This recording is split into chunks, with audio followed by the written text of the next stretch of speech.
The Partial Breakaway Podcast with your hosts Nick and Junior and producer Vince, bringing you elite fantasy hockey information to help you win your fantasy leagues and win at life.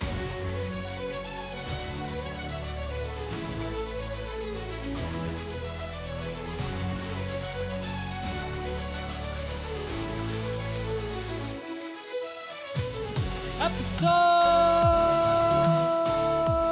109 of the Partial Breakaway Fantasy Hockey Podcast.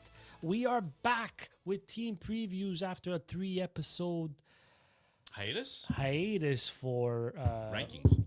Oh, there goes a puck. We're coming off our goalie, defenseman, and forward fantasy rankings. Episode 106, 107, and 108. For those of you right. that are interested, that are about to do your drafts maybe, or doing some research on your drafts, those are the episodes where we put our consensus lists out there on YouTube and on all podcast platforms. So Spotify, Apple, like you said, YouTube, anywhere you listen to your podcast, you'll find us, Partial Breakaway Fantasy Hockey Podcast. Don't forget to follow us on socials. We're going to be putting up clips this week of those ranking episodes. So Instagram, X, TikTok at Partial Break Pod. Like, comment, share, engage. We love that. And most importantly, like and subscribe on YouTube as well. That goes a long way. There's been a lot of traction. The rankings are great. Everybody is into it right now. So let's keep that going. We have a brand new wall. Yes, sir. And we're going to let Vince tell the listeners how we got this wall. Well, before Vince does that, just so you guys could see that we do have a brand new setup here going forward. So this is going to be our season 3 setup, where we have the table is no longer the V shape that we had before. We have a brand new brick and mortar wall behind us that we all Worked very hard to build, and More additions to come. More additions to Yeah, you'll see the progression of our studio over the next couple At of some weeks. point, once everything is done, then we'll let you guys know who By who by helped out. puck drop on night 1, We should have everything. it should be done. complete. Yeah. yeah. So it's a work in progress. I mean, Once everything is done, we'll celebrate our new. we're just letting the brick and mortar settle a little bit before we And we put on some shelves. the reason we're able to do these changes for the studio, Yeah. So listen, yeah, You were ready this time. Yeah, I was ready this time. Yes, we got a sponsor, Boulangerie Patisserie Italia. Obviously, it's my wife and mother-in-law's business. So if any of you guys are looking for cakes, bread, pastries, I mean, we're located on Jean Talon East and L'Assomption at 5496. Anytime you guys are passed by, you're more than welcome. If you don't live in Montreal and you do come to Montreal, I encourage you to come and take a look at our new place. We just got the new local December 10th. And beautiful. any specialty cakes, anything like that, my wife, she's the expert, man. She went to Cordon Bleu, did her courses. So if you guys are just want information on wedding cakes, specialized cakes, you can email her at sisterlysweets.mtl@gmail.com. And once again, thank you to them for thank you for giving us a bit of the moolah. Just a bonus thing about Patisserie Italia. March is coming along pretty quick. They have, and I kid you not, the best Zeppole di San Giuseppe there is. I'm telling you, I'm like not 6 even. months away. I know, but if you're coming from out of town and That's you're how good they are, Nick. if you have to choose a time to come to Montreal from out of town, let it Book the be hotel from now. let it be March. Let it be March, and you taste those Zeppole di San Giuseppe. They're exquisite. And something that tastes almost as good, Junior, is our PBLL Listener League. PB and Jam. PBLL is our Partial Breakaway Listener League. If you weren't paying attention during the promo, basically our Listener League is set up. We are getting more and more people every single week that are joining. We had a handful join this week. Yeah. And Vince, why don't you tell them a little bit about? Basically, the league, we try to make it as simple as possible, especially for beginners. You pick 2 centermen, 2 left wings, 2 right wings, 2 defensemen, and a goalie. The catch is you got to keep that under $35 million. So we take the salaries of the real NHL players. We take the real salaries, and you need to make it under $35 million. This is where a lot of ELC contracts come in to help. So you just have to do a little bit of research. And the kicker is that every week you can change your lineup as long as you stay under the salary cap. If you see that one of your top players is only playing 2 games the second week, then you can change him for another one. You don't lose him because you can always put him back on your team. So it's getting great traction. Like we said, we're trying to make it as simple as possible. It's a pick 'em league. Yeah, So basically, exactly. if you've ever played anything like daily fantasy leagues on DraftKings, promo code THPN, you'll notice that this is very similar. You pick all your players within that salary cap, like Vince said, and every Monday you'll be able to change your entire team or don't change it at all. It's as involved as you want to be in it. So some people will just have teams and let them ride. Some others will change weekly because they want to try to maximize on performance for that week or games played for that week, right? So the league every Monday will be able to change your entire roster as long as you still maintain under the cap. And I think we have until October 6th. We have until the first game of the year or the day before the first game of the year. That's when we're going to close registration. So don't hesitate. I know there's still a little bit of time before October, but spots are starting to fill up. So, And I know the 3 of us are in the league, but we're going to be fully transparent. And because the schedule is so important, the plan is to record Sunday nights. And I think it's going to be important we have a segment about schedule, Well, we always do in the right? wire. So that they can incorporate into decisions. yeah. So Monday we're gonna be live, right? Like Monday mornings we usually Monday morning is drop the published. episode. So as soon as we drop the episode, you'll have a chance to listen to it, see what the lineups are looking like, see who's playing more games, who's on fire, who's not, and make your adjustments before the end of the day because that's when the league will start. Yeah. Are you ready? Guys, we're starting off Team Are previews. you ready? Team we are previews, bro. continuing our team previews. Ooh. We're doing the Atlantic Division, and we're starting off Go. with the 2 most Habs. popular teams. Go. Montreal Go. Canadiens and Habs. Toronto Go. Maple Leafs. The two teams such a people, homer. the two teams people love to talk about. Well, love to debate about also, right? exactly. Like, this is going to be a fun little discussion. We're because- skipping the over-unders for the Montreal Canadiens because we all unanimously said over for all of them. No, definitely not. This is Junior being homer. Okay, Junior, who's in, who's out? for All the right. Canadiens? So a little glimpse into the offseason of the Montreal Canadiens. Struble and Dobish were signed to extensions. Maybe not so fantasy relevant. Depends how you see it. Joe Valeno was added to the team. Blais and Kankadin as well. But the big additions were Bolduc, who was acquired through trade, and Noah Dobson, who was also acquired via trade from the New York Islanders. Who's out? Well, Caden Primo's out. Emil Heineman is out. He was part of the deal that got us Dobson. And Mayu was the 1-for-1 exchange to get Bolduc. Also, the legendary Carey Price, no longer officially a Montreal Canadian, but you don't have to worry. He won't be suiting up for the San Jose Sharks Definitely not. ever. So that's what that is. The Canadiens had the 21st best power play last year, and they finished as the last wild card, losing to the Washington Capitals in the first round of the playoffs, 4-1 in 5 games. Goals against, they were 22nd. And goals for, they were 17th in the league. So, Nick, this top 6, what's going on? Could we go up from 17th in the league? This could be a big, this could be a blender from now to when we hit November, if I'm not mistaken. Well, like, we've spoken a lot about Montreal Canadiens' run to the Stanley Cup, or run to the playoffs, I say. Oh, okay. Oh, I was going to say, Yeah. are you going back to... Yeah, so we've spoken a lot about them and their run last year, which was a little bit unsustainable. Since Thanksgiving, they were looking to be a top 3 team in the lottery draft. And they somehow went from that American Thanksgiving, I think it was, and then they just propelled to like almost a 700 win percentage, which is unsustainable. So this year, they're going to really need this top 6 to gel and gel early if they want to have a chance to make the playoffs. Cole Caulfield, Nick Suzuki, and Slavkovsky, that's one of the best trios in the NHL last year. But last year, they were pretty much the only trio on this team. This year, we have some question marks about what the second line is going to look like. And maybe some excitement, maybe some hope, maybe some real question marks Yeah, at the end. I think that's the best word, Nick. Question Because marks. there's a little bit of what ifs here. So Patrick Laine is coming off a season that he was injury plagued. He Once had again. missed part of the season, right? He's coming in healthy for the first time, Yeah.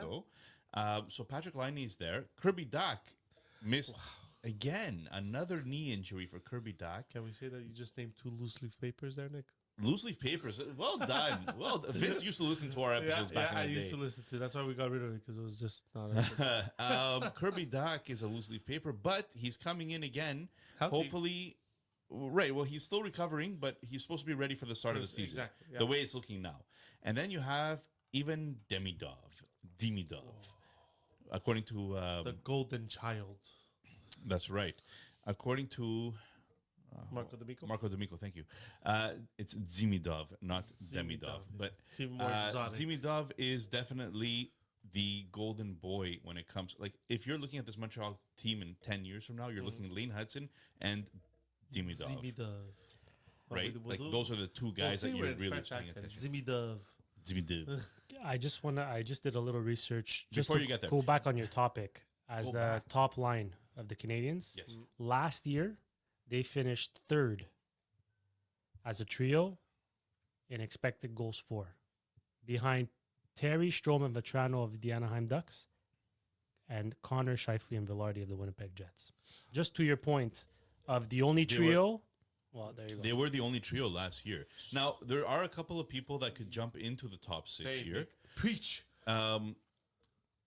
Zach Bolduc, the newcomer that you mentioned at the beginning of our team preview for the Montreal Canadiens, Zach Bolduc is somebody that could jump into that top six. Let's say if they want a little bit more of a defensive presence or a physical presence, if Patrick Laine doesn't actually, if that line is too defensively liable, maybe, right? So Zach Bolduc is, I guess, the first one up in my books. Then you have Alex Newhook. If Kirby Dach's health is still a question mark coming into the season, Alex Newhook probably has first dibs at that second line center spot. Now, I'm going to say as a caveat, but Martin St. Louis pretty much... Saint Martin or not Saint yet? Martin, yeah, close. Martin St. Louis had said from the beginning, that's Kirby Dach's spot, the second line center. So there's no question marks here. He said it. That's the way it is. Yeah, but Nick Kapanen has been on that line in training camp sometimes. All right, so we spoke about that a little bit when we first did this episode and then had to restart. But a lot of that has to do with the fact that they want to slowly integrate Kirby Dach back in, not throw too much at him at one shot, right? So Nick, do you agree that with Zachary Bolduc as right now a third line, he is a better option to jump into the second line than we had all of last year? this team looks deeper. You're absolutely right. It looks deeper because of these acquisitions, because of Because obviously Demidov starting the year. Yeah, exactly. Demidov also starting the year, but I mean, if when Laney went down, it was Gallagher, Armia, Josh Anderson, Heineman, Joshua Roy. I feel like that even though he's starting on the third line, Bolduc,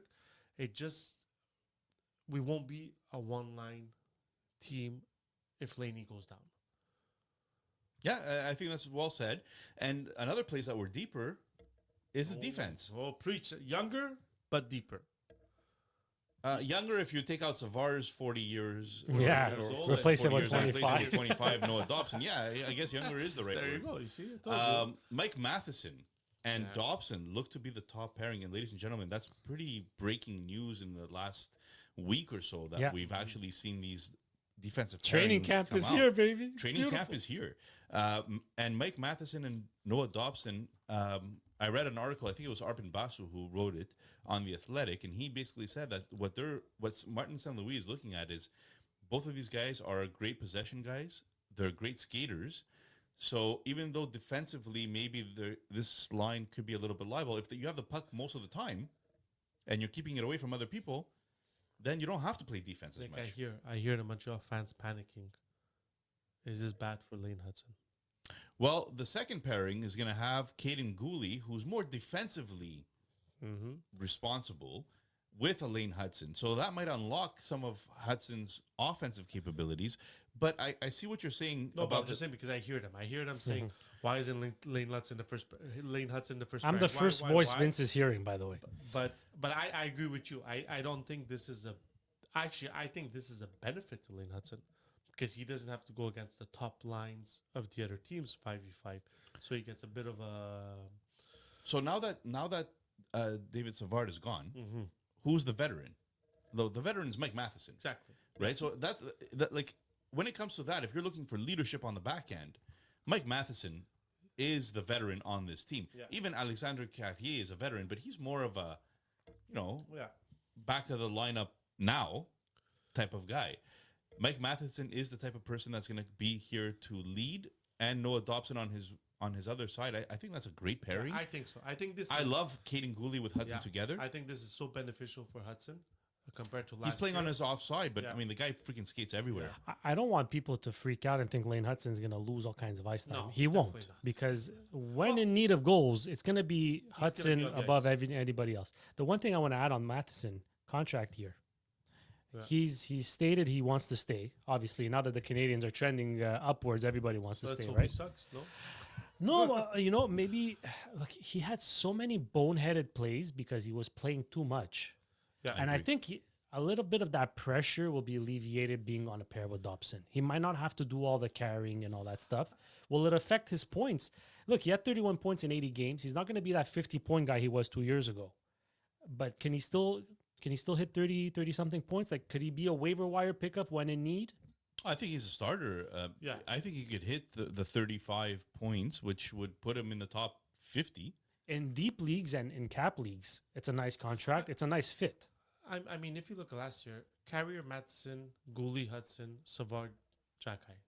I think our defense is way Oh, yeah. I agree. upgraded. Yeah. So I think this falls well fantasy wise for most players on the Montreal Canadiens. Yeah. And Power play, Nick. well, before we get there, I just wanted to mention Arbor Jackai is actually looking like he's coming into the season a little bit better. Won't be as impactful points wise, but it looks like might have a spot on Listen, this if team. if you're in a fantasy league where they count, where you're in a point league where they basically you go goals, assist, hits. If you need 300 hits, my friend, you put them in your lineup. Yeah, well, that's it. Let's say you're near the end of the week, right? Yeah. If you're in a daily head-to-head league, Like DPR. like is DPR head-to-head? Yeah, DPR Yeah, is it is. head-to-head. So you're in a head-to-head league. You're down by about 5 hits. Pick up Arbor Jackai Yeah, and of throw course. him in there for Penalty the end minutes. Of the week, Penalty minutes. you know, Guys, before we move on, I have a question regarding Caden Gooley. Ooh. So last year, when Struble was on a pair with Lane Hudson, they were both. He got half. Okay, let me rephrase that. Struble finished with 13 points. That's Fugazi. Half of those points came when he was on a pair with Lane Hudson. Can we assume that Gooley can augment or increase his production just by being on a pairing with Lane Hudson? He finished with 18 points in 55 games. Like Struble was not great offensively, but sometimes you're the first guy who gives Lane Hudson the puck. He moves up, whatever they score. The But Struble Hudson pairing was a Fugazi pairing. It was because they had good Fugazi. numbers, Yeah, that's it why was I'm asking. Fugazi. It was lower, short, lower the Italian. No, it was short Fugazi. sample size, but they But- had good numbers. The problem is now if you're expecting Matson to get points, Dobson to get the points, Hudson to get the points, at one point Yeah. someone is gonna have to Yeah. suffer. So I was just asking the question. I think Gooley And- right now, his biggest concentration is being the best all-around defenseman he can be. And the fact of the matter is that we're deeper on defense this Yes. year, which means that you might not have Lane Hudson at 25 minutes a night anymore, which was too much to begin Yeah. with, right? You might not have Matheson at 23 minutes a night, No, yeah, right? Matheson might was be at able to- 25. so you might be able to spread this out a little bit more, and make it more collective. right? I agree. Like by the time they got to the playoffs, these guys were dead. Yeah. So The good news too is now, because like obviously when you're deeper, you can survive injuries a little easier, right? okay, PP1, power Nick. play. Well, the top power play is usually your segment, is it not? Alright. Sure. Okay. Well, look, there's Here we go. nothing. These segments can take forever. There's nothing official yet, We were but making good time until Junior came. there's nothing official yet. But there were 2 units practicing on their own, Calgary which was on means 51. absolutely nothing. But let me tell you what those units were, and it'll create the discussion. So we had Suzuki, Caulfield, Slavkovsky, Hudson and Bolduc as one group practicing together power play drills. Yes, Fugaze. The second group was Liney, Demidov, Dobson, Gallagher, and I'm missing someone here. Kirby Doc, whatever. Now, Zimitov. again, I want to repeat: these are unofficial. These were practices that they were doing on their own, maybe before practice or whatever. It wasn't like the coaches weren't on the ice. Okay, so whatever. I'm just setting up the conversation. But what do you guys think? A should be the first unit, and B, who are the interchangeable pieces that you say if they come off to a slow start can be replaced by A or B? You want to go first, Nick? Well, I'll say that I really hope Nick Suzuki's on both Okay. because first of all, you need somebody to win faceoffs, and nobody else on that you mentioned wins faceoffs. Further to that is that I think Suzuki with it was Suzuki, Caulfield, Slavkovsky, Slavkovsky, Hudson, Hudson, and Bolduc. and Bolduc. So you're seeing a little bit of Bolduc is probably going to be that net front, that bumper spot. Slavkovsky is going to be the net front guy. Yeah. Because he's the bigger body, right? Then on the wing, you're going to have one Hudson. On the half wall, you're going to have a Suzuki, and then you're going to have a Caulfield on the other half wall taking the shot. So that makes a lot of sense. It does. But you're splitting up your power plays now. You're going to have Demidov with Liney. Both of those guys could play out on the half wall. But does that not sound like a bit of a lethal combination on the It's- power play it's with time and space? If you put Doc in there to play behind the net or even like... Even in front of the net, maybe. like, They'll have Gallagher. Maybe. he's so good at passing that he could find seams. And he can make space with He his could body. make space Yeah. with his body. He could be the bumper spot. And then you have Dobson with a lethal shot in the back end. Slavkovsky in front of the net. Like that sounds like both of these units sound like they could do something. Okay, so you before we move on to Vince, you believe that it can be realistic to think that Bolduc cracks that first power play, Well, just from a logistic standpoint Well, of so- positioning and, so and you could swap Slavkovsky. strengths. You could swap Slavkovsky and Bolduc on either pairing if you want, just to give you the same kind of big body presence in the front of the net kind of thing. I'll get back to Bolduc in a second. I just want to hear what Vince has to say. I believe that there are players that have specific roles on this team. Patrick Laney is not a player you have on your team to play 5-on-5. He's a player you have on your team to play on your first power play. Last year, in the short amount of times that he played, 15 power play goals, 19 power play points. So 15 power play goals. Caulfield had 10 power play goals. So Laney has to be on your first power play because that's why he's there. He's not there to get your goals 5-on-5. Caulfield, he can get your goals 5-on-5. My question is, can Caulfield and Laney coexist on the same power play? Because I would remove Botzuk from the first power play and put Laney, Caulfield, Slavkovsky, Suzuki, and Hudson. The problem is Caulfield, Laney like to play in that same spot where the one timer comes. So to me, that's my only thing. You kind of saw it, and this is eye test. Yeah. You kind of saw it a bit last year, where when Liney was on the offside, Well, Caulfield was a little bit disappeared. Mm-hmm. He wouldn't score goals anymore. When Caulfield was there instead of Liney, and Liney was on the other wall, Caulfield would be the one scoring the goals and not Liney. You could kind of see. Yeah. So there's some interesting things to note. Is one, Caulfield was mostly the one that was moved. Liney was rarely moved, right? So But he you had can't- to adjust on the fly. He's learning that new, right? But you can't move So- Laney. Where are you going to put... If you don't put That's what Laney I'm on saying. No, spot, that exactly. there's nothing you can't move Lenny. I agree. Then there's the whole thing that Laney is fully mentally and physically healthy for the first time entering camp in a really long time. As far as we know. Okay, so it already seems, according to reports, that he looks quicker. He's making jokes during interviews. Yeah. So He I mean, always- look, he was always a this funny is guy. this is all hearsay, and it's all like it means nothing until you see it in a game, right? Yeah. I just want to go back to Bolduc. Bolduc only had 12 minutes and 49 seconds average ice time, and he only had 31% of the power play time. Out of his 36 points, 12 came on the power play. And out of his 19 goals, 7 came on the power play. So he seems to have a bit of a specialty almost half his points come on the power play. I think this management saw something. A third, yeah, about a third. A third. Well, actually, it's just over a third. 7 times 321, he got 19 goals. Anyways, but I think there's something to Bolduc perhaps cracking that first unit. But I agree with you guys. You can't have a lethal shooter like Line on your power play too. Something's got to give. The good thing with Montreal, and I mean, we're not going to talk too much about the in-depth power play, but the one thing about Montreal is this year is that you're not going to see Gallagher, Newhook, or Kapanen on those power plays like you saw last year because of injuries and so. Where they're a deeper team. Yeah, exactly. Like if Laney goes down, well, you put Caulfield there and then Demidov. And I believe Demidov will make his way to the first power play. I just believe him and Suzuki play the same role, so it'll be very difficult for them to both be on the same power play. So very quickly, I mean, the power play has to be better than 21st if the Habs are going to make the playoffs. Because their penalty kill was very high last year, and we're missing 2 players now. Ooh. Yeah, Players that Bless you. at the end of the day didn't get enough credit for what they did, I believe. Christian Dvorak was your number 1 face-off guy on this team. So you guys got to tell yourselves that every time we were on the penalty kill and the face-off was in our zone, 75% of the time, Dvorak won that face-off. So we had a chance to just clear the puck and kill off 30 seconds.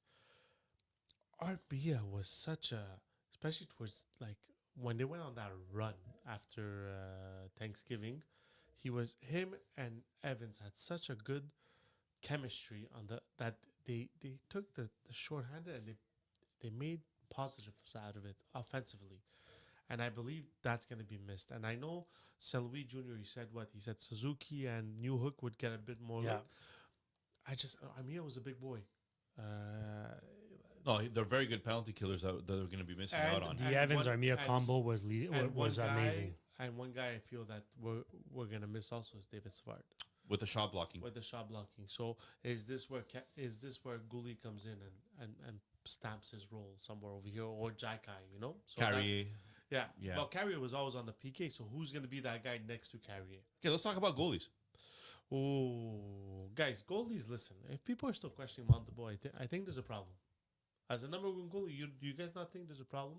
I think he's established that he can handle number 1 goalie status. Well, there's one thing that you should know is that he played 62 games last year, if I'm not mistaken. 62 games, 31 62 wins, games. 24 losses, 7 overtime He losses, had 4 shutouts. 31 wins out of 62 games, which ranked top 7 in the NHL last year.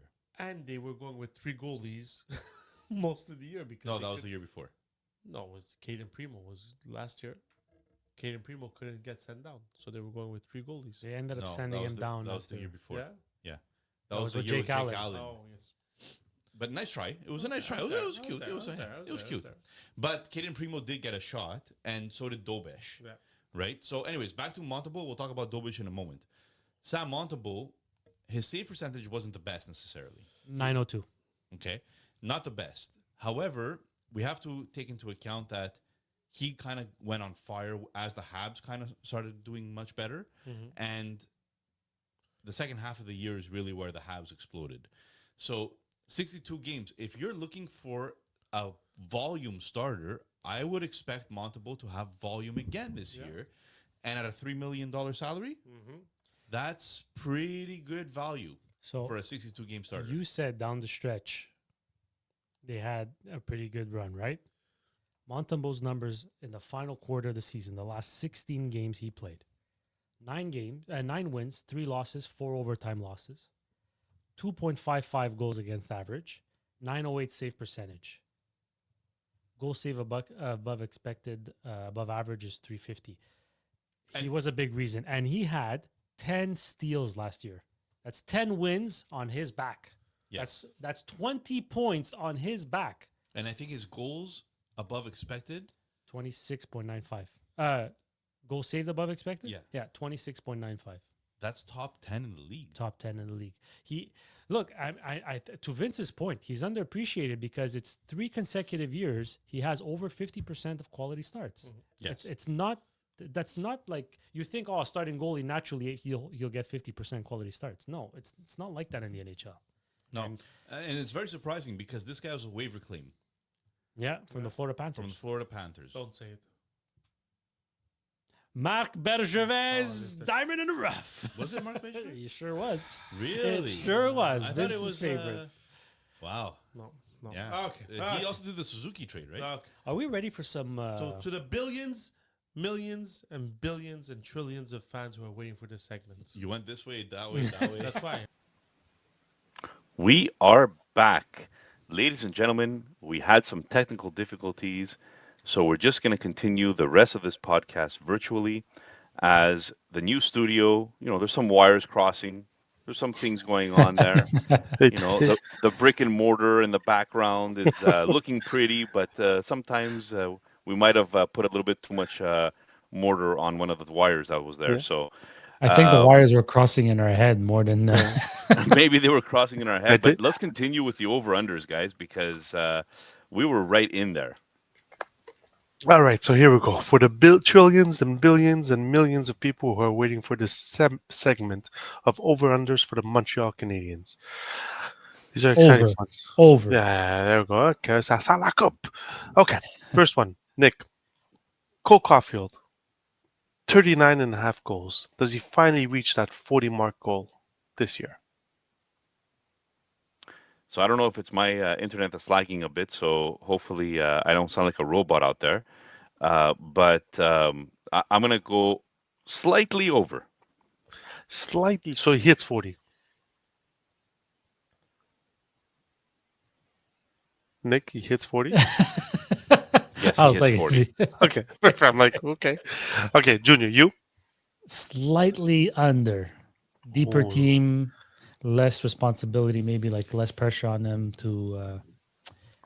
Yeah, it's a deeper team, so I think the wealth will be spread out a little more, but Yeah, slightly under. Yeah, he'll hit 35 for sure. I feel it's all going to be, with him, it's all going to be on that power play. Where they put him on the power play, and if they put him at that bumper spot on the power play, can he adapt well to score from there? So I think it's all the adaptation on that power play and what players he's going to put out there. So that'll be important.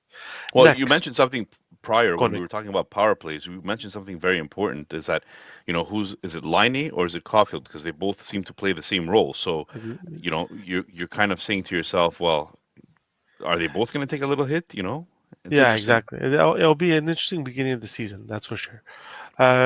Now, to the player who there's still some doubters that don't believe he's a point per game player, Mr. Nick Suzuki. Will he get 82.5 points, over or under?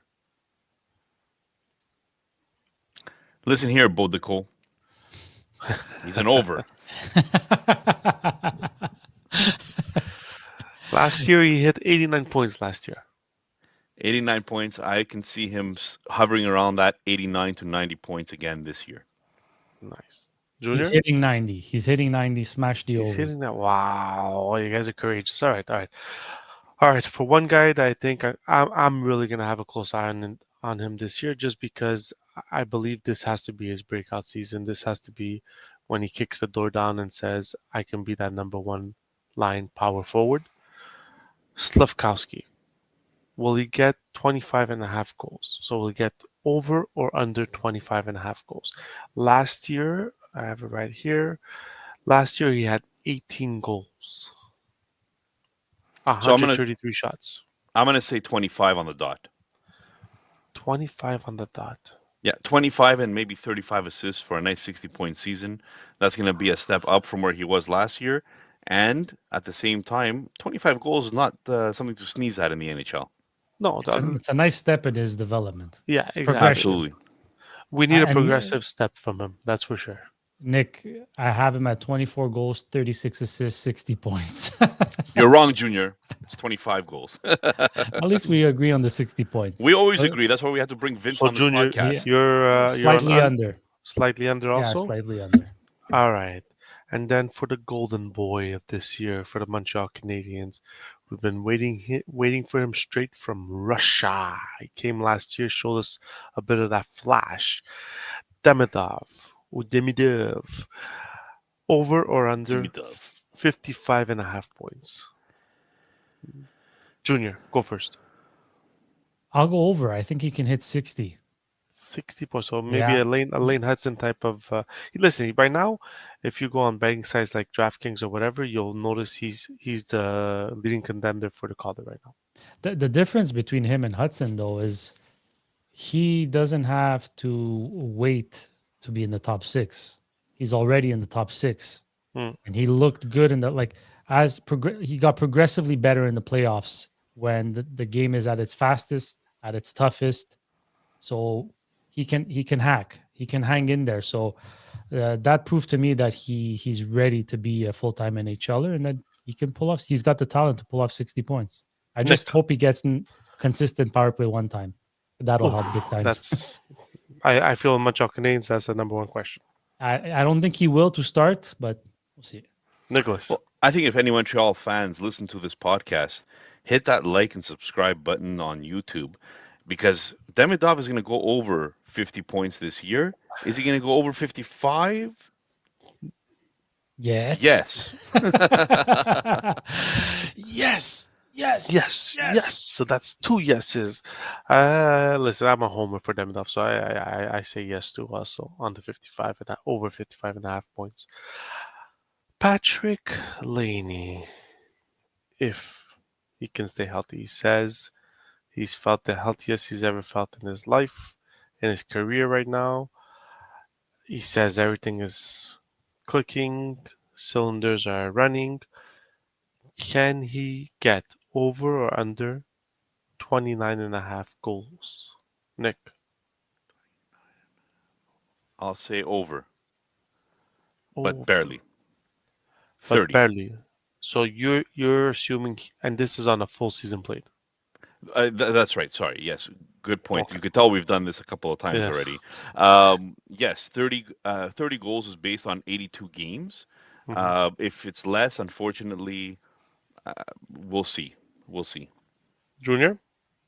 Yeah, and the 2 seasons he played 82 games, which was in 2017, 2018, and 2018, 2019. He scored 44 and 30 goals respectively. So if he's going to play 82 games, he's going to score more than 30 goals. Look at you guys. All right.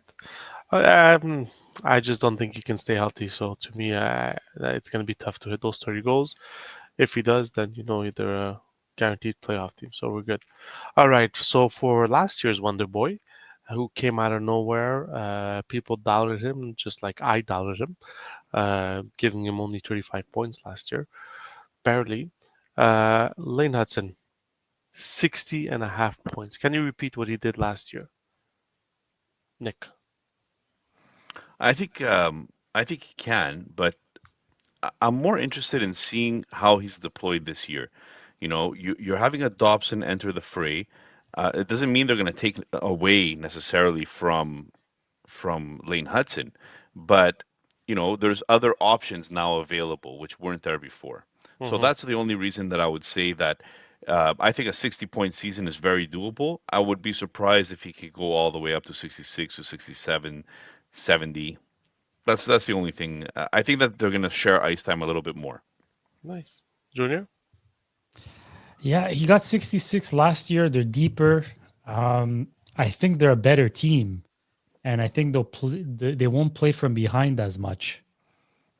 So I still think he'll get 60, between 60 and 65. So I'm going to go over, but I don't know if he's going to hit that 66. This year will prove to me if he's going to be if we're going to start thinking about him at the Quinn Hughes levels and Makar possibly, or if he's in between there, closer to maybe Bouchard in terms of total points and not goals. This will determine which tier he falls into Yeah. permanently. I don't know. It's gonna be tough. I think teams have a whole year of tape to see on Hudson now. So they can study him more. So I think it'll be a little more difficult for him. His ice time I think will lower because he was just getting overused last year because he was the only guy that basically could make a tape to tape pass from the backhand when they were down a goal. So um, I'll say around the 60 marks. I don't see him going way over 60, in my opinion. Maybe even between 55 and 60, maybe. Final one for the Montreal Canadiens, the newcomer, the one who will take some relief off of Lane Hudson. Noah Dobson, 45 points. Sorry, no, 40 and a half points. Over or under. Dobson had one season of 70 points, and then after that, it was closer to the 42 and under 40. So, Nick, what do you tell me? I think 45 is realistic. I'm looking at this player having played on a very very bad team. But to kind of mitigate that, he was also the most relied upon player on that team. So he got Hmm. all the ice time, all the opportunities. So I think it kind of balances itself out, and we're going to see a little bit of a 45 point. So in the median of that, not 70-point season, and not necessarily 35-point season. I'm going somewhere in the middle at 45. Okay, so over, Junior. Yeah, I'm gonna go over as well because in what was a very bad year for him Hmm. on a bad team, he paced for 45 points last year. He's on a much better team. I think so anyway, especially a better offensive team. So the opportunity is going to be there even without the power play one. And more importantly, for fantasy GMs, he's a double digit scorer. So even though he's not hitting the 60 points, he's in the last 4 years, he scored 10 goals, 10 goals, 13 goals, 13 goals. That's a boost in production for fantasy. So that's But someone to consider in the late rounds of your draft. If but you he saw his was he slapper was today on Yeah. preseason in the preseason game in the third period, he had a slapper. It was reminiscent of some PK Subban blasts from the point, so it was nice to see. but will those goals suffer if he doesn't get PP1? He only had one power play goal last year. Okay, so that's so you still Yeah, believe 5-on-5 he'll be able to score those goals on Yeah. 5-on-5. Okay. he's always been a good producer 5-on-5. All right, so there it is for the over under for the Montreal Canadiens. I'm sure all the Habs fans agreed with us, and everybody else just says we're a bunch of homers. So it is what it is. But before we go to the bold takes of for the Montreal Canadiens, we just want to dip into the prospect pool because Nick, if I'm not mistaken, they were ranked in the top five, right? In prospects. Fronman or Yeah, if I'm not as teams. they were I'll look top that up. five in everybody's list. Yeah, I think Yeah. they were top five. So listen, obviously, when I not mention the names, you'll know why. I mean, they have a top prospect in every position coming through. So they have Demidov, obviously the number one prospect as a right winger. Jacob Fowler, who will play his first full professional season in the AHL this year as a goalie, is their number two. Then they have obviously Lane Hudson and Reinbacher as defensemen, as their three. Hudson's not even named that because he has a full season under his belt. After that, he has Michael Hage, who just signed with the University of Michigan. So people are expecting a big season out of Michael Hage. This is a step up season for him. So it'll be interesting to see what he does in the NCAA. It's his And sophomore year, and the team got much better. yes, exactly. And this is one guy, Nick. I think you spoke to us about him, Alexander Zarvosky. Jarovsky. Yeah, 34th overall in this year's draft. So, I mean, after that, I'll name you Oliver Kapanen, who has a good chance of Hold making on, the hold on. team. Let's Yep. let's slow down and go back to Alexander Zarovsky. Yes, go. Very very quickly here. So Zarovsky, like you said, it was the 34th pick. For those of you who didn't watch our live draft, please go back and watch that 2025 draft. It was me and listener Mike Batista who had hosted that for 4 hours long live event on YouTube. Please go and check it out and give it a like because that was a lot of work for us. But that was a really fun episode. Zarovsky, according to Pronman's list, by the way, Pronman ranked us number 5 in the Okay. NHL for prospects. Um, he ranked Zarovsky our ninth best prospect and had him as skating above average, puck skills above average, hockey sense above average, compete above. Oh, sorry, compete was above average. Everything else was NHL average. So pretty good either way. Highly productive player. So in the Russian Junior League. So we'll see. Th- We'll see. There's He two. has a potential to be a top sixer. Okay, so there's two players I just want to name: Joshua Roy and Enstrom. Is like Joshua's. Is Joshua Roy's time s- starting to tick down with the Montreal Canadiens? So not to always bring back the Athletic, but the Athletic had a really nice piece on Joshua Roy and how his offseason program changed completely, so he could play faster, leaner, and with more pace this year. So we'll see. We'll see because he does need to prove something here, or else he might be a career AHLer instead of Yeah, NHLer. and Junior and Adam Engstrom, left-handed D-man. I mean, if you look at our back line right now, it's pretty stacked. We got rid of Mayu for Bolduc. Is there any space for this guy? Because from what they're saying is he can be a power play guy, but I think we're fixed on the power play. So is he going to be I, like a I blue don't chip? I don't necessarily see him as someone who's going to bring you a bunch of points. I Okay, think he's a very good puck mover. I think he can handle the puck well and sees the game well. But I think his overall play is what really stands out. And from what everyone is saying, he's impressed so much in the AHL. They think he can play in the NHL to a limited capacity this year, but eventually he could be a very good number, like second pairing complement. So number yeah, four defenseman. So look, they're stacked. They have options. Are all these guys going to make the team? All these guys going to play with the Montreal Canadiens? I'm not sure because they're still in the hunt for more pieces via trade if the right price comes along. So yeah. And I it's feel but Joshua with Roy, I feel like this is the year to make a name for himself because mhm, they acquired Bolduc. They're the same age. That yeah. tells me that they weren't too confident in Joshua Roy's abilities to keep going. And one thing with Adam Engstrom last year, he had 27 points in 66 games played, but he always had Logan Mailloux ahead of him. This year, he won't have Logan Mailloux ahead of him. Basically, him and Reinbach are going to be the head of that pairing in defense. So it'll be interesting to see if he takes the bull by the horn and takes off with this. So it'll be something interesting to watch, and it's beautiful to see that Montreal actually has a prospect pipeline. When so many years ago we had absolutely nothing. So it's nice to see, and hopefully all these kids can, like, if not develop, but bring us something in exchange. So if some of them do develop and we don't have space for them, bring us a piece that we need to take us to the next level. And to all the media members who said rebuilds won't, Montreal can't handle a rebuild. Shut up, shut up. It's over now. You know they can handle it, and He's look what so it's angry. done. He's so angry. All He's these so years angry. wasted because they can't handle it. No, all these years. Bunch of Let's morons. not get They're the into that most rant. educated fan base in the league, apparently, but they can't handle a rebuild. Go fly a kite. Oh, Come on. I can't. I can't. I can't. Okay. We won't get into the GM's fault of this. Okay. So are, No are you swearing, are, Junior. are you I guys didn't. I ready? didn't swear. Hey, Shut are up you is not a guys nice ready? word, okay? We You're tell gonna our go in kids. the red We chair. tell we tell all the kids, our kids, all the time. Can't tell you better to shut up. Okay.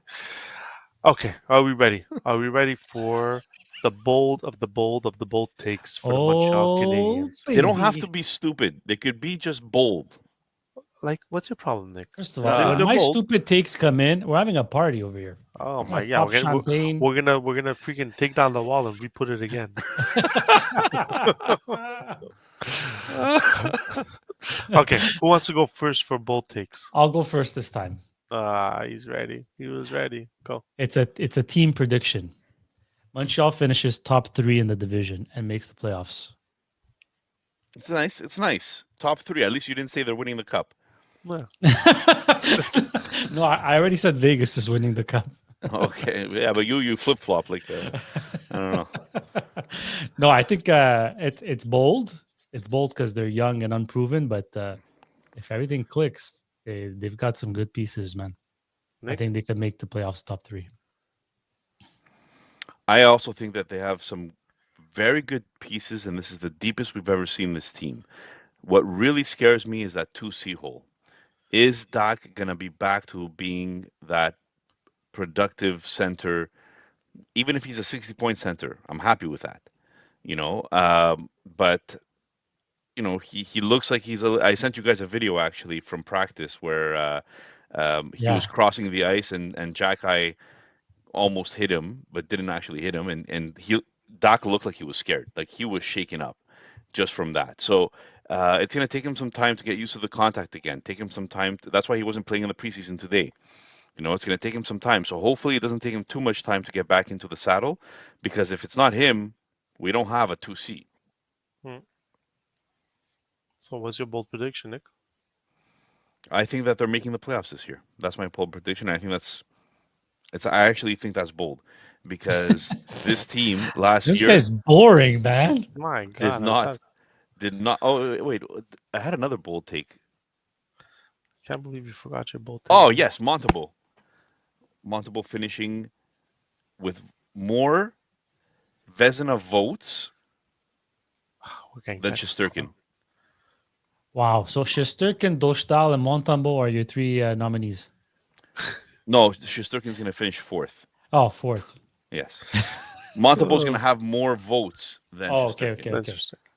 It's probably gonna be Wow. Hellebuck again winning. So we keep counting Let's. that guy out, and he keeps coming back stronger. My bold take. Hmm. My bold take. You're coming up with it now. You're No, unprepared. I had two, so I'm trying to see which one is bolder. Uh, my bold take is that Hudson and Dobson both get 60 points. I don't think that's ever happened. No, it's happened. I think Makar and Taves Ah, good, in nice. 2021, if I'm not mistaken. That's bold because considering the discussions we've had off air, Yes, you were like, that's impossible. exactly. It is. It was. Let me just check it just to make sure. Okay, to Okay, while you're recap. checking that, Yes, you guys recap how about everything. we do a little final word on the Montreal Canadiens this year? Sure. Okay, so you want to go first, Nick? Well, I was just going to mention, if you guys follow the hockey guy on YouTube, um, he came out with a prediction that the Montreal Canadiens were missing the playoffs, and he had Columbus ahead of them. He had Washington ahead of them in the East, New York ahead of them, Detroit making the final wild card spot. So that was his prediction. So um, obviously, you take all predictions with a grain of salt. Nobody has a crystal ball. Everybody, injuries play a big role in this. But the hockey guy, it's going to be tough to for the Habs to make the playoffs this year. They went on a crazy run, and I think that we all want them to make the playoffs. We all believe that they have the talent to do so, but it's not going to be an easy road. Look, the management has done everything they've been asked to do. They're not finished. It's an unfinished product, but they're progressing, they're developing. Everybody who needs to be showing progress has shown it. I think maybe Slavkovsky is the one guy that this year we need to see him just dominate when he's on the ice. He's got the body, he's got the skill. We need to see him be more imposing. And if he can show that and knock in 20, 24 to 25 goals, guys, it's they're trending in the right direction. That's as far as we can say. Obviously, like things happen, but they've never been deeper, so they can handle injuries a little more. But like you said, Nick, earlier, the one position that they're thin at is center, and that's that could be the reason maybe they don't make the The playoffs. the key thing with this Montreal team is injuries. If there's one injury, they get injury, especially to Kirby Doc, to that 2C, it could hurt them a lot. And after doing my research, there has never been a pairing of defensemen in the NHL on the same team that's gotten 60 points or more in the same year. So is that a Makar never have I ever? 20 in 20 the 21-22 regular season. Makar and Taves. Makar had 86 points in 77 games, and Taves had 57 points in 66 games. But they never hit 60 and 60. Very nice stat. Very nice stat. So your take was bold. Very Oh bold. yeah, very bold. It was a never ever. Never ever. You gotta give some life to these Montreal fans. We're already overly excited. Why not just like put them over the top? I agree completely. Junior, Ooh, the next team. Yes, sir. Shall we do the DraftKings? please go ahead. Yes. All right. Producer Vince, you're supposed to know this. You're the Yeah, but producer. I'm virtually. I don't have the thing next to me. It's not talking to me. Your season, your shot. The NFL season is rolling, and every touchdown can bring you closer to a payout with DraftKings Sportsbook, an unofficial sports betting partner of the NFL. From first touchdown score to anytime TD props or the thrill of live in game betting, every snap is loaded with opportunity. If you go on to DraftKings right now, the season is early. The trends are tough. We don't know who's who just yet, what the teams are, but you can have player props available every week. You still have future bets as division winners. Um, and Super Bowl champions. You choose whatever suits your want. You can bet it as long as you bet what you can afford. New customers, this one is for you. Bet just $5 and get $200 in bonus bets instantly. Plus, score over $200 off NFL Sunday ticket from YouTube and YouTube TV. Download the DraftKings Sportsbook app and use code THPN. That's code THPN to get $200 in bonus bets instantly when you place your first $5 bet. Plus, over $200 off NFL Sunday ticket from YouTube and YouTube TV. In partnership with DraftKings, the crown is yours. Gambling problem? Call 1-800-GAMBLER. In New York, call 8778 HOPE NY or text HOPE NY 467-369. In Connecticut, help is available for problem gambling. Call 888-789-7777 or visit ccpg.org. Please play responsibly. On behalf of Boot Hill Casino and Resort, Kansas, 21 plus age and eligibility varies by jurisdiction. Fees may apply in Illinois, void on Ontario. Bonus bets expire 7 days after issuance. See sportsbook.draftkings.com/promos. NFL Sunday ticket offer for new subscribers only and auto renews until canceled. Digital games and commercial use excluded. Restrictions apply. Additional NFL Sunday ticket terms at youtube.com/go/NFL Sunday ticket/terms. Limited time offer. Well done, Nick. Thank you. I practiced that many times, and I was lip reading it now. Shall we I feel move like on? Britney Spears at the What halftime show. happened? Nick was trying to synchronize his lips to the audio message of the gambling. All right, guys, we spoke about the Montreal Canadiens. Let's move on to the Toronto Maple Leafs. Ooh, the All right, mighty, who's mighty in? Toronto. Who's out? Well, we know who's out. It's Mitch Marner, Ryan Reeves, Holmberg, and Pacioretty. The notable arrivals are Roy, who was acquired in the Marner deal, Machelli, Dakota Joshua, and Henry Thrun, if you think he might have an opportunity there to show what he can do. Other than that, those are the ins and the outs. The team seems to have lost a little bit of offensive punch, but might have replaced it with more depth. So let's look at their depth, Nick, and how much of that depth is really fantasy relevant, especially up front. Well, we should start by saying that Matthews has been able to perform with and without Marner. However, Matthews, I don't think, would have ever gotten to 69 goals if it wasn't for Marner. Because talent plus talent, or elite talent plus elite talent, just brings you to a whole new level, right? So I think Matthews is going to be fine. I just don't see a 70-goal Matthews developing all of a sudden without Marner there.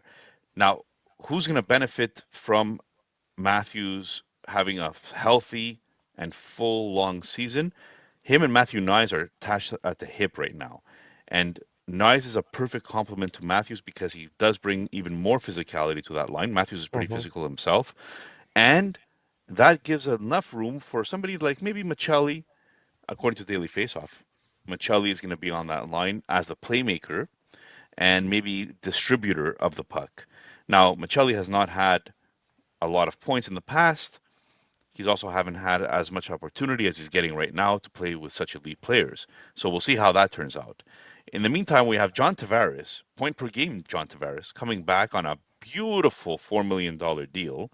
So all of you cap leagues out there, please make sure that you are paying attention to that. John Tavares with William Nylander on the second line, and probably a Bobby McCann as well. Now, this is the deepest I've ever seen Toronto because I hated their third and fourth lines in the past.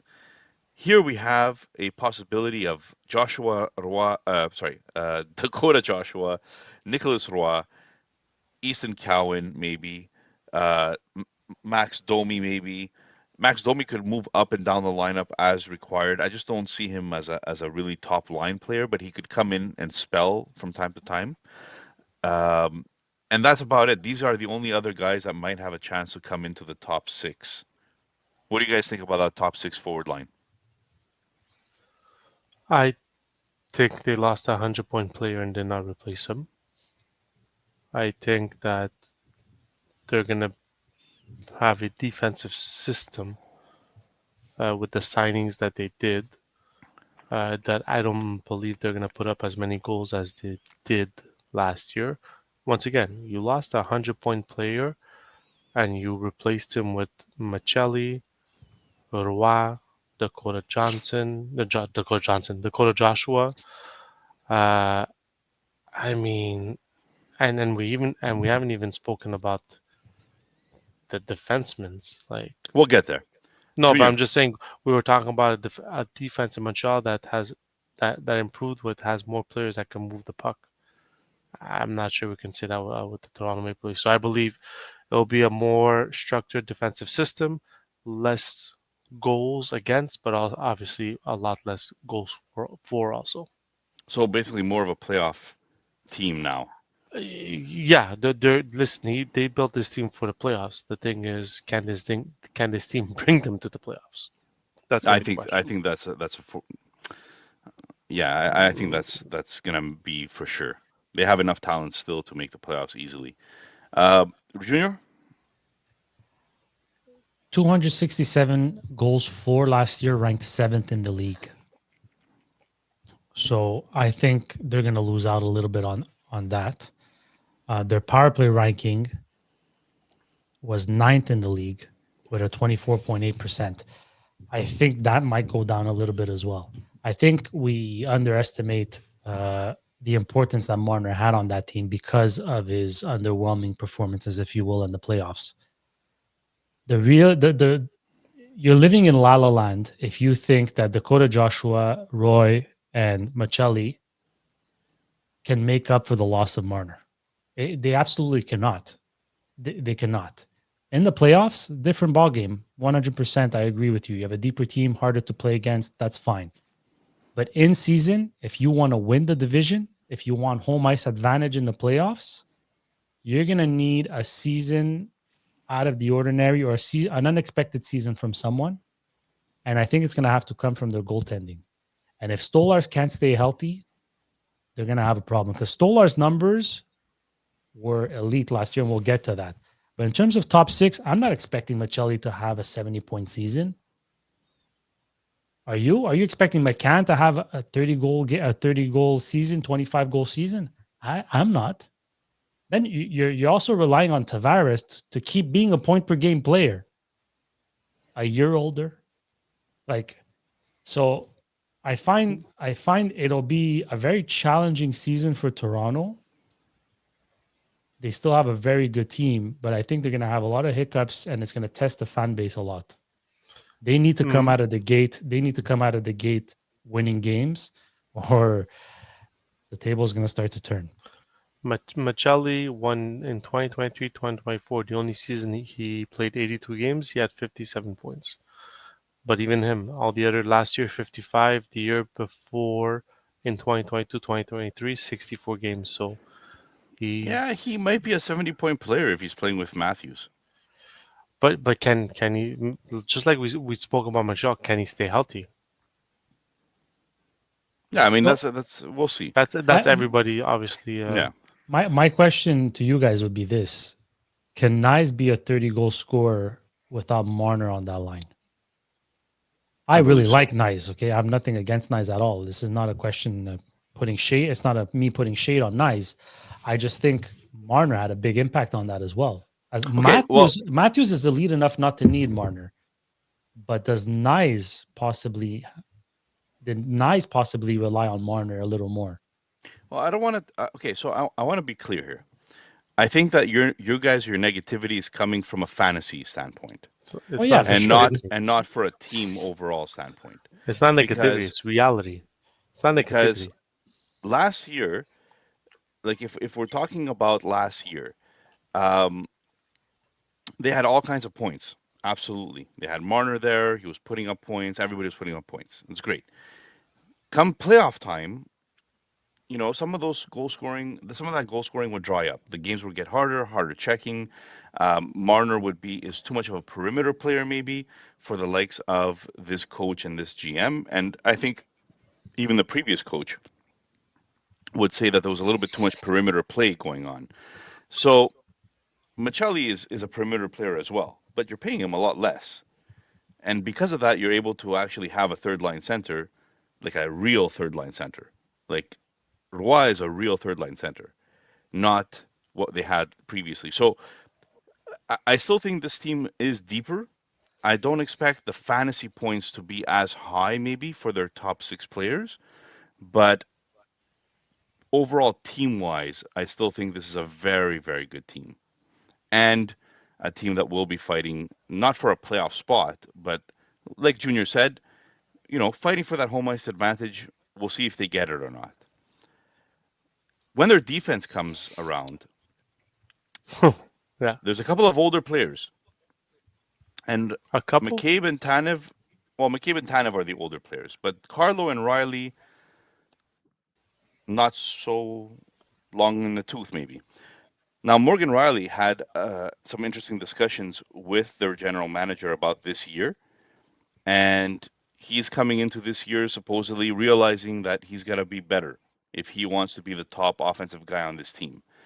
And he's going to move the puck better. He's going to bring more offense to the table. So let's see what happens there with Morgan Riley. Brandon Carlo was a great addition, absolute stellar addition for the playoffs last year, and he's sticking around this year. So that's an improved defense from what they had started with last year. And then your third pairing with Benoit and Ekman Larson is a deeper third line that they had last year. So yes, they, like we said, they're missing out on that 100-point player. That we're not going to keep repeating Marner as being the only freaking reason that Toronto was successful. All right, and they have a better defense, and they have a better third line. So there's things that are coming into play here that might still have them being successful this season. Maybe not as much fantasy wise, but maybe more as a team moving forward. Okay, Nick, I'll do a quick thing with you. I'm going to name you the top four pairing defensemen in that Atlantic division. You tell me if Toronto has better or worse. Boston has Laurie, McAvoy, Peak, and Lindholm. I like Toronto's better. Okay. Buffalo has Dahlin, Byram, Power, Kesserling.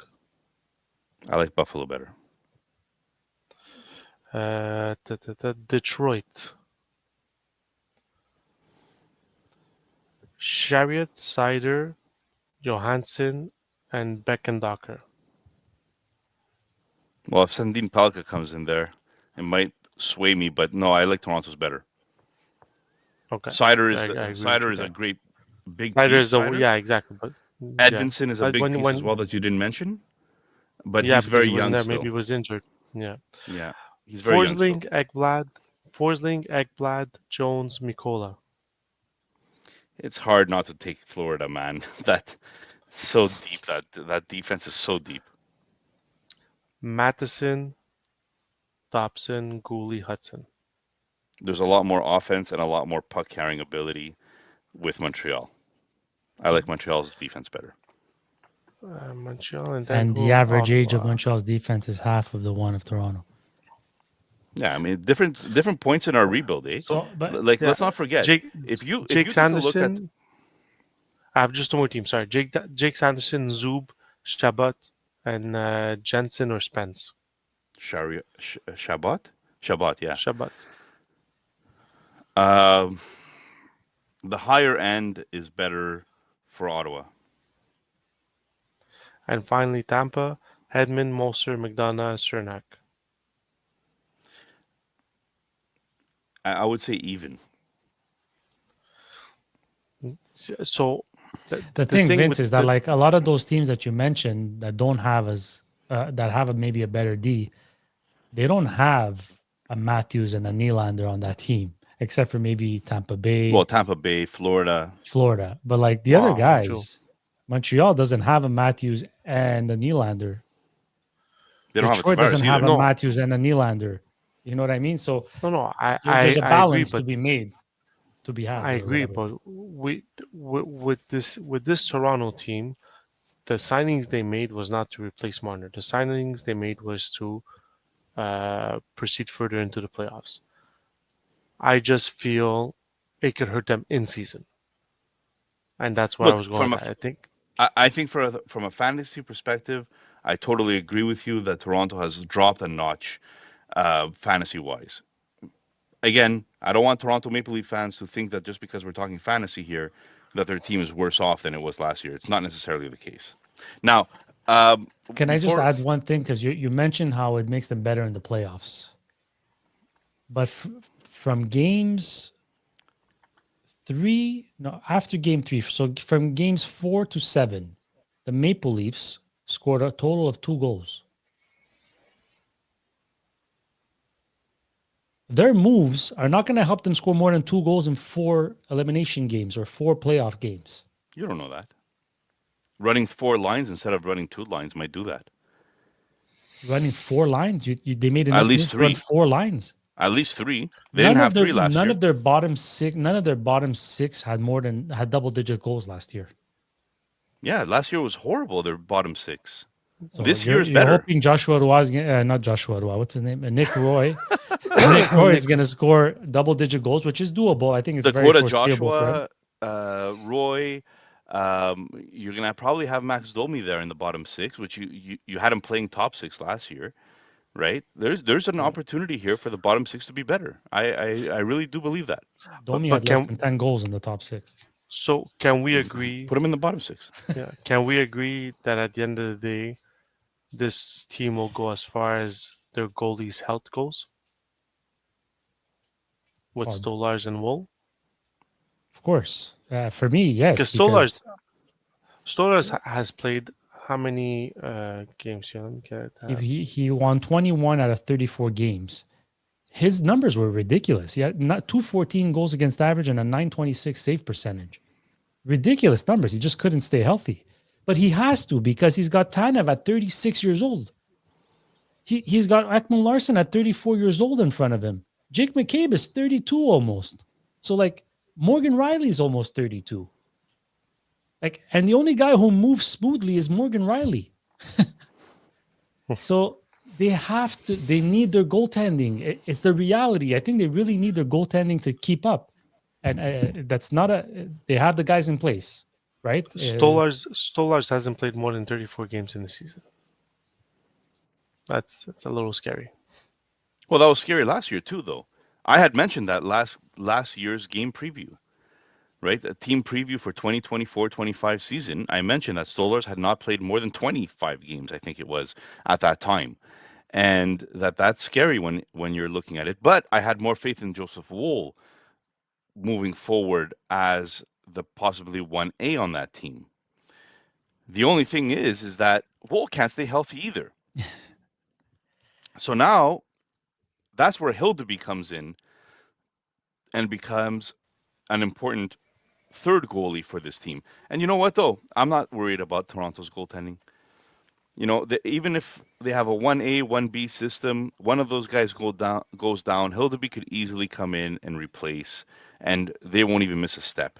I'm very confident in that defensive, in that goaltending. To be honest with you, forget the defense. In that goaltending, I think that they have enough depth there, more than Montreal. We have Montembeault, and then what happens if Montembeault gets injured? Or do You're out we? of the playoffs.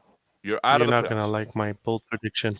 So Well, You're not gonna like my look, bold prediction. their 1A 1B is a great combo. They have a really good combo of 1A 1B, maybe among the best in the league.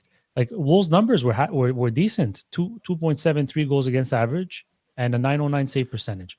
It's not great. It's not bad at all.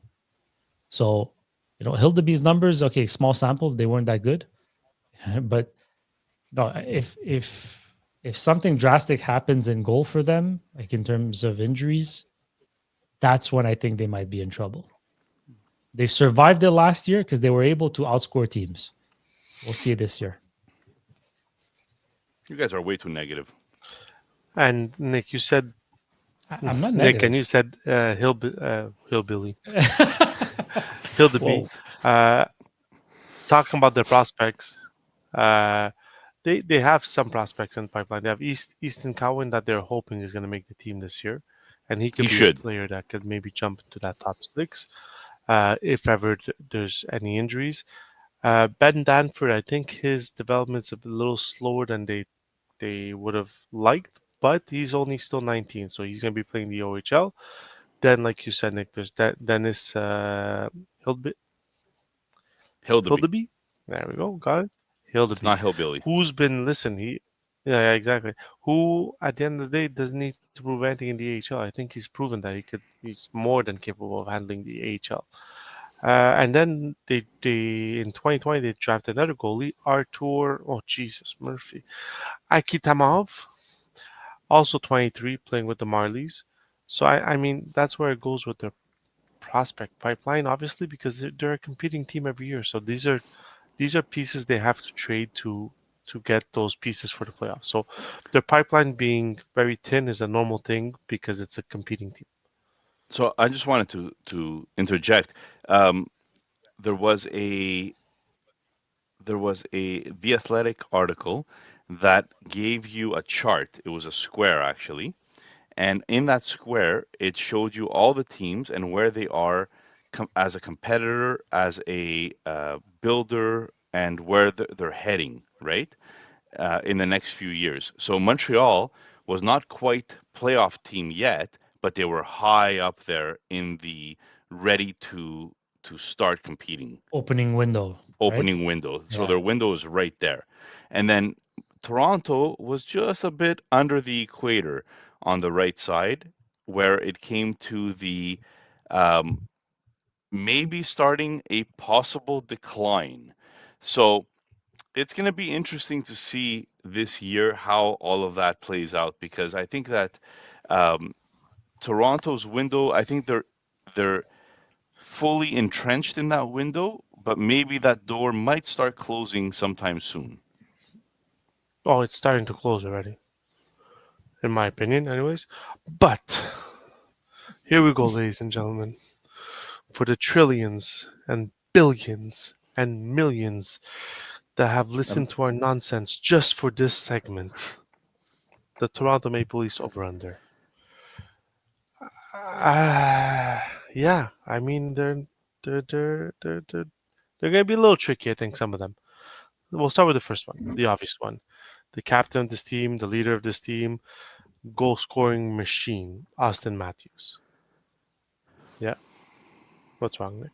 I feel like You we look skipped over the power play. you look like Doctor Evil. Okay, we'll Okay, touch back on it after the over we'll unders. we'll touch the power play after the over unders because it'll go good with this segment. Because Austin Matthews is he gonna get over 50.5 goals? Nick. Over. Oh, by like closer to 60 or between 50 and 55? I think he's hitting 55 this year. 55, okay. Junior? It was 50 and a half. That's 50 correct. and a half. Yeah. I'll go under slightly. Slightly under. So you don't think he hits 50? Is that because of health or Nice. like concerns about health, or is it really the Marner effect is that big No, I for think you? I think he's gonna Because in have. reality, it's not. But I for think you, he's gonna have to use his lethal scoring touch to deceive defenders to open up space for his wingers.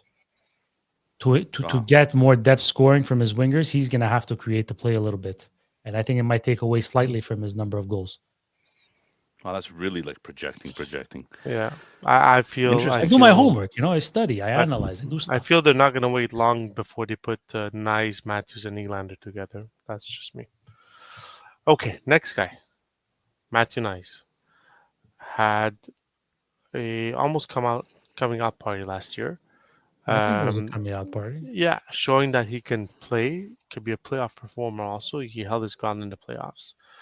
So obviously, right now without Mitch Marner on the Toronto Maple Leafs, I have Matthew Nyes at 65.5 points. Junior, over or under? Ooh. So That's like just to, on the money. yeah, I know that's why I'm good at this. Nice. I'll just give you the stats for Matthew Nyes. Um, he had 58 points last year, 35 points the year before, so 2 years. So yeah, last year was his coming out party. 23 years old. I'm gonna Yeah, go over. I think he can hit over 66 65 and a points. half. Yeah, I think Nick? he can hit over 60, between 65 and 70 though. We're not going Yeah, I crazy. agree with that. 67 points for me is right on the money for Okay, Knives this year. nice. All right. And then for Goldilocks, the guy with the hair that everybody wants, William Nylander, over under I had no idea who you were 80 talking about. over, and this I think this is a bit of an easy one, but like over under 81 and a half points. So basically in 2020, 21, 22, he hit 80 points. Then he hit 87, 98, and last year 84. The one thing with Nylander is he plays 82 games every year in the past 4 years. So can he get over or under 81 and a half points? Slam the over. That's an easy one. Smash it, slam it, Yeah. smash it, wreck it. It's Yeah. over. He hits 90 Oh, points this year. hits 90. So that's gonna be is no, he had 98 at one point, if I'm not mistaken, right? Yeah, he had 98. Okay, good. All right.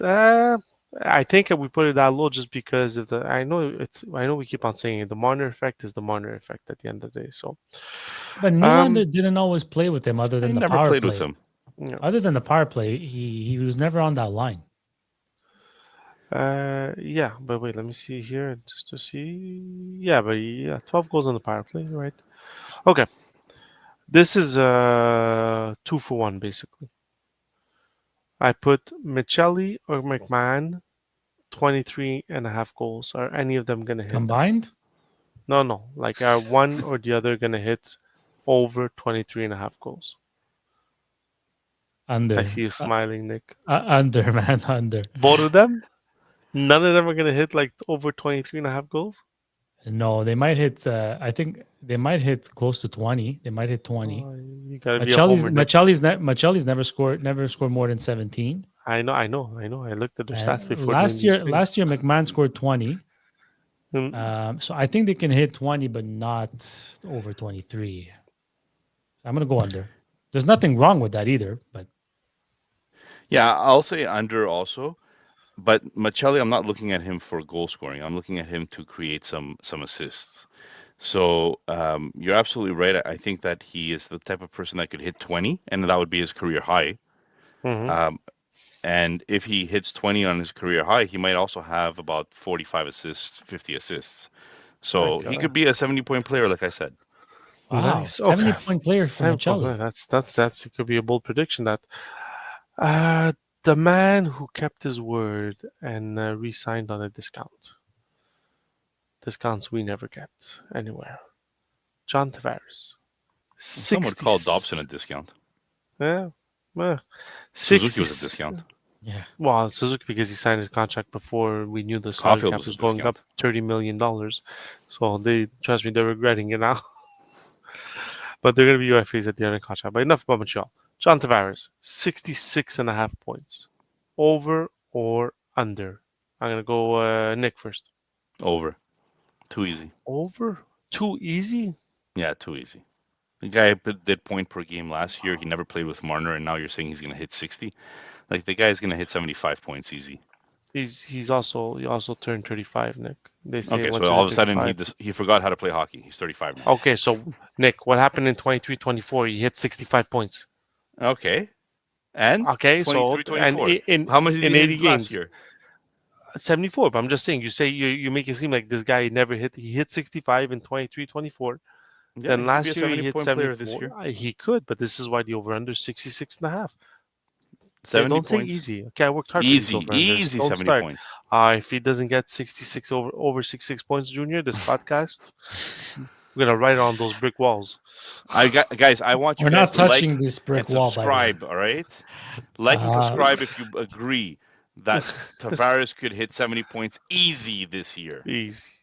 I got Junior? him going about 66. I don't think he's gonna drop 10 points just because Marner's not there, but yeah, I'll say over, but like slightly. He's like 68 points. He's around there. Okay. I don't know All about right, the that's easy 70 to be honest. yeah. Nick, I think Nick guys is are drinking You at the might wrong get it. It table. won't be easy. It's gonna be like He- game he- 82, and then they're gonna be like, "Oh no, we're gonna rest you for the playoffs." Because the people he He's works gonna end with with have their head 69. offices in Toronto, so he needs to suck up to them. That's why. Not at all. All right. All right. Last one, and I think this is the one. I think this is the most important one. Morgan Riley. I have him 47 and a half points, over or under. Because if he ain't getting it, Tanev is not going to be PP1 on that team. No, I think that Morgan Riley this year is coming in as a man on a mission, and I think he's hitting that 50-point mark. What was the over under? 47 and a half. Ooh. I think he could hit 45. I don't see him going to 47. I don't think the don't power think- play is going to run through him anyway. It's going to be Nylander holding the puck mostly. He could get. He's obviously going to get points there, but give me the slight under. Slight. I think he's probably hits 45. 45. Listen, last year was the only. I mean, people thought crap about him, but last year was the only off year he had. I mean, in 2023 to 2024, he was pacing for 66 points. 22-23 was pacing for 52. In 21-22, he got 68. So in 2021, he got 52. He was pacing for 52. So once again, like in any other team, health is something.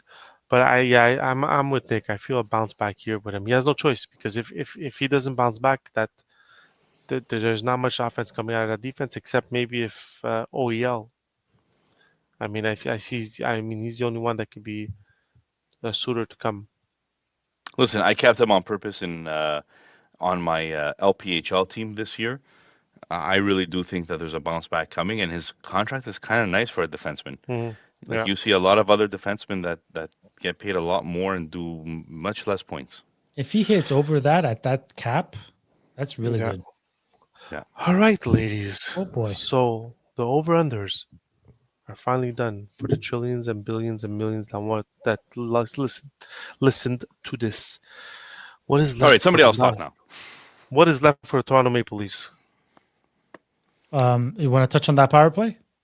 Let's touch on the power play. So obviously we're talking about Nylander. We're talking about Matthews, right? That's guaranteed. Tavares guaranteed. I think Nyes is guaranteed as well. I think Knives is guaranteed as well. Their PP1 is playing a minute and 45 seconds. Out of And the then- 2 minutes. Then it has to be Morgan Riley as well as the point guy. So really, there's only one power play line. There's no PP2 like Vince No. said.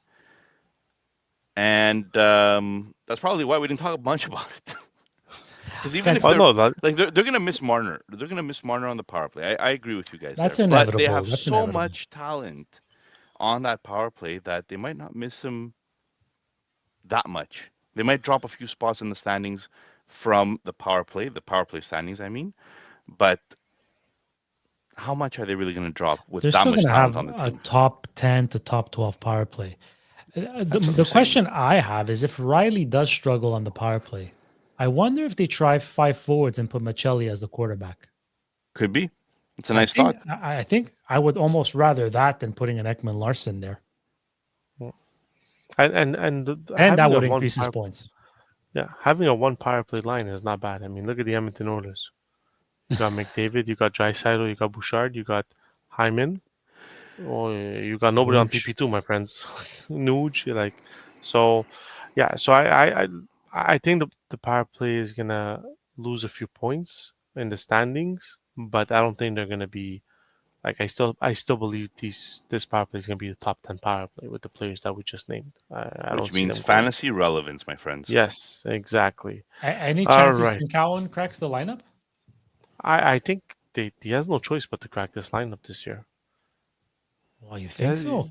Well, I don't think that it's that dire for him. He's not going to be a No. He's not that top old. six if he cracks the lineup. no, So but I mean, like, you were talking about the top. There's no one in that bottom six that can move up to that top six in case something happens. Well, and Domi Domi's can. done it. He's Domi's done done it before. Yeah. Nick Okay, well, Robertson, the preseason king, he if they give him a legit shot, hmm, like he's never really had a legit opportunity to show himself in the top six. yeah, Whether it was Key for Berube, there's something we're not seeing. But the guy, he works hard, he plays well. I don't understand. we'll see. Nick Robertson, truther. Look at that. Yeah, look at him. I dropped him this year in my league. I couldn't wait. I couldn't wait any longer for him to break out. He's bitter. He gets Oh, no we- deployment. There was no way to keep him. We just hit the hour and 30 minutes All right, let's do the for good this stuff. episode. So, bold predictions, my friends, for Toronto. And remember, we've got some friends in Toronto. So let's be nice over here. Okay, let's try to be positive, bold thoughts, and not like Edmonton's not making the playoffs this year. That was Junior's take. Toronto misses the playoffs because they lost Marner. Whoa, Uh, whoa, whoa! Don't put words in my mouth here. Okay, so who wants to go first? Junior, you go first. Okay, I'll go first. It is a negative bold prediction. course, It's of not a course. team prediction because I think the team Of will course. still do decently well. I'm not on the hype train that Michelli's going to be suddenly a 70-point player. So my bold take is that Mattia Michelli will not beat his career high of 57 points. He's going to get really close, but he's not going to get over 57 points this year. I think that's irresponsible podcasting. All right. I'm going to go with Morgan Riley here. Mhm. And I'm going to say that Morgan freaking Riley is going to hit 65 points on defense this year. Coming in, being called out by his general manager, coming in as a man on a mission, and without Marner there, I think there's going to be more responsibility on Morgan Riley on that power play to produce and to be a distributor of the puck.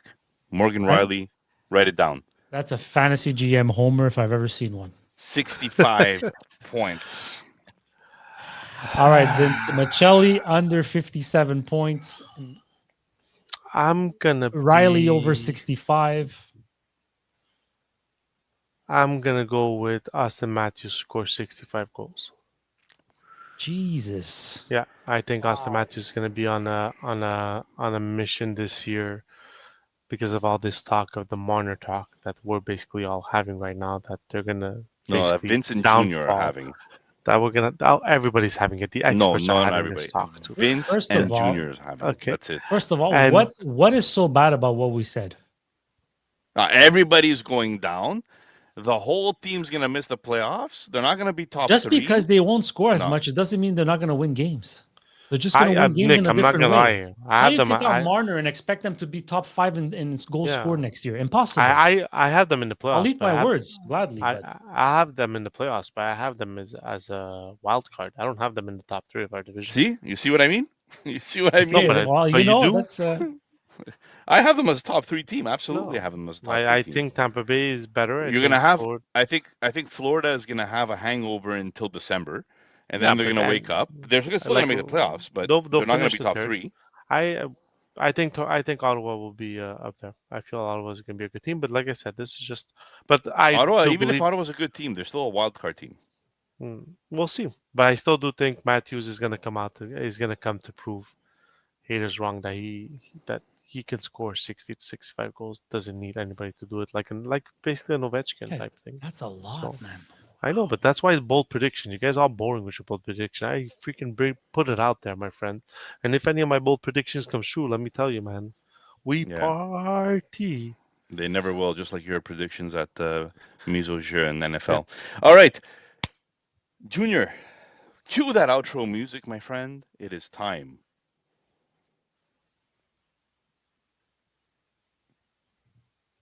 I'm not sure if Vince lost power. We really need to start. Okay, here we go. Their name. Vince lost something. I don't know because you're frozen on my screen. No, my screen just went all black. I think someone from Toronto hacked my screen. I think I got hacked because I said. I think I got hacked because I said Toronto was going to be a wild card team. Yeah, you're definitely hacked because we hear you speaking, but you're not moving on the Well, screen. no, Yeah. I'm all. I'm I pretty see a sure black that screen. you know the podcast regulators out there realize that your take is so horrible that it can't be on a podcast. Yeah, I'm pretty sure the black screen. It said somewhere on the black screen. You're a Toronto hater. Guys, this was one of the most entertaining episodes we've had in a while, and rightfully so because it was the Montreal Damn Canadiens and the Toronto Maple Leafs. The two So, biggest teams guys, let us know what you think. I mean, these in are the just NHL. opinions. At the end of the day, everyone's entitled to their opinion, and we want to know what your opinion is of both. except these Vince teams. because he got hacked. We already know I what definitely their got opinion hacked, of man. his opinion This- is. This thing just got out of control. It just went. Have a good week, everybody. Have a good week, guys. Peace out, guys. And whoever from Toronto is screwing my computer, stop.